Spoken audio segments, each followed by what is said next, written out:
शहर के सब्जी बाजार में हर सुबह चहल पहल होती थी। लोग ताजे फल सब्जियां खरीदने के लिए आते थे और सब्जी वाले अपने ग्राहकों को आकर्षित करने के लिए अलग अलग तरीके अपनाते थे। इस बाजार में रमेश और सुरेश नाम के दो सब्जी वाले थे। एक दिन एक महिला ग्राहक सीमा सब्जी खरीदने आई। जैसे ही वह दोनों के ठेलों के पास पहुंची, रमेश और सुरेश ने उसे अपनी अपनी सब्जियां दिखाने की कोशिश की। रमेश ने सीमा से कहा, बहन जी, मेरी सब्जियां एकदम ताजी हैं। देखो, सब हरी भरी हैं। अगर एक बार मेरे से सब्जी लोगी तो बार बार यहीं आओगी। सुरेश ने तुरंत जवाब दिया, अरे नहीं बहन जी, मेरी सब्जियां देखिए और कीमत भी कम है। मैंने तो खुद गांव जाकर सब्जियां लाकर यहाँ लगाई हैं, इसलिए ताजगी की गारंटी है। सीमा थोड़ी असमंजस में थी, लेकिन उसने रमेश से सब्जियां लेना शुरू किया। यह देखकर सुरेश को बुरा लगा और वह गुस्से में रमेश से कहने लगा, तुम हर बार मेरे ग्राहक को क्यों खींच लेते हो? मेरे पास भी वही सब्जियां हैं और कीमत भी कम है। रमेश ने ठंडे स्वर में जवाब दिया, सुरेश, यह बाजार है। यहाँ हर किसी को अपनी मेहनत से कमाना पड़ता है। जो ग्राहक को अच्छी सब्जी देगा, ग्राहक उसी से खरीदेगा। सुरेश इससे और चिढ़ गया और दोनों में बहस बढ़ने लगी। आसपास के लोग भी इस बहस को देखने लगे। तभी एक बुजुर्ग व्यक्ति जो अक्सर इस बाजार में सब्जियां लेने आता था, बीच बचाव के लिए आया और बोला, अरे, तुम दोनों क्यों बहस कर रहे हो? इससे ग्राहक दूर होंगे। काम पर ध्यान दो। परंतु इस बार बात सिर्फ बहस पर नहीं रुकी। दोनों के मन में एक दूसरे के प्रति जलन और बढ़ गई।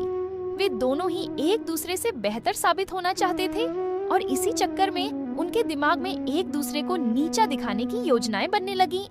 अगले दिन सुरेश ने देखा कि रमेश के ठेले पर अचानक से कई ग्राहक जमा हो गए हैं।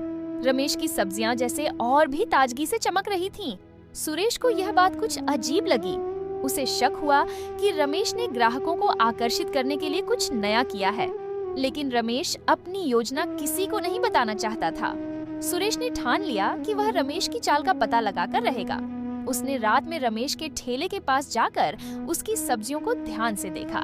वहाँ उसे कोई खास चीज तो नहीं दिखी, पर उसे यह ख्याल आया कि रमेश शायद किसी तरीके से सब्जियों को ताज़ा बनाए रखने का कोई उपाय अपना रहा है। इसी चक्कर में कुछ दिन बीत गए और रमेश के ठेले पर ग्राहकों की संख्या बढ़ती रही। सुरेश की बेचैनी और बढ़ती जा रही थी।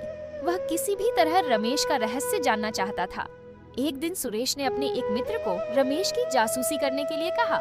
उसका मित्र बाजार के बीच खड़ा हो गया और रमेश की हर गतिविधि पर नजर रखने लगा। शाम को उसने सुरेश को बताया, रमेश रात में ठेले के नीचे से एक छोटी बाल्टी में कुछ डालता है और सुबह सुबह सब्जियों को छिड़काव करता है। सुरेश को यह सुनकर शक हुआ कि रमेश सब्जियों को चमकाने के लिए किसी तरह का रासायनिक छिड़काव कर रहा है। सुरेश ने इस बात का फायदा उठाने का सोचा। उसने तुरंत कुछ स्थानीय अधिकारियों को बुलाया और रमेश के ठेले की जांच करने की मांग की। अधिकारियों ने रमेश के ठेले की गहन जांच की, लेकिन वहां कुछ भी आपत्तिजनक नहीं मिला। रमेश के ठेले पर बस पानी की एक बाल्टी और कुछ पौधों की प्राकृतिक खाद मिली, जिससे वह सब्जियों की ताजगी बरकरार रखता था।